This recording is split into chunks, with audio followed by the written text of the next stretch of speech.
Hey, Pastor Steve Waldron. A question I get is, what is cultural Marxism? You read about it online, you'll read about it in different papers, but what is cultural Marxism? Well, Marxism is not just an economic theory. It is a theory of all of life. Of course, like Karl Marx, he said that religion was the opiate of the people. He said there had to be the community of women. He was for the abolition of the family. He was for the abolition of private property.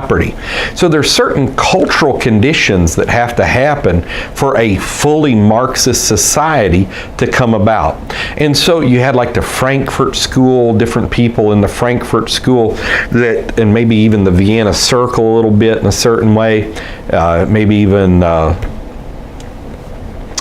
Tractatus Logico-Philosophicus guy, Wittgenstein, in these type, that they would say that we have to create the conditions, since the West is not ready for a Marxist revolution, that the middle class is too strong, so the bourgeoisie is kind of standing in the way, and so the proletariat can't have its full revolution yet, that you can have the long march through the institutions. And not just Gramsci, there's been others that have written about the long march through the institutions of the family, of the church, through education, and gradually making the hearts and minds of people atheistic.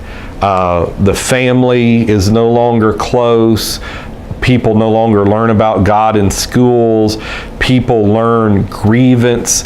You have not just class envy. When they realize class envy couldn't go, you try to turn feminism, men against women, women against men, American Indians against others, whites against blacks, blacks against whites, Hispanics against the predominant foundational orders of society.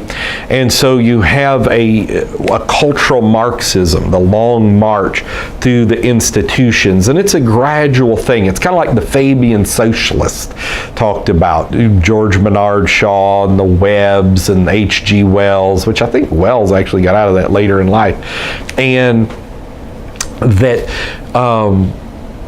socialism is there's a revolution of the mind before there's a revolution of anything else. And so there is, as one of the old socialist leaders said, I think it was Norman Thomas, he said they'll accept socialism and communism in the United States, but they'll do it under the guise of democracy. They'll never know they're doing it. And what he was talking about was incrementalism, as Gardner said years ago, of eroding personal freedom and sovereignty step by step and piece by piece, and confusing people. What's the difference between the nation and the state? The state is the government. The nation is those common values that hold us together as a people.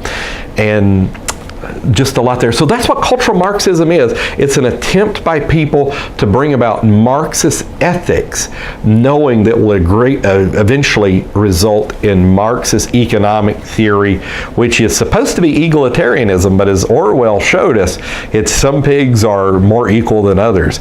So God bless you. I'll talk with you later in Jesus' name.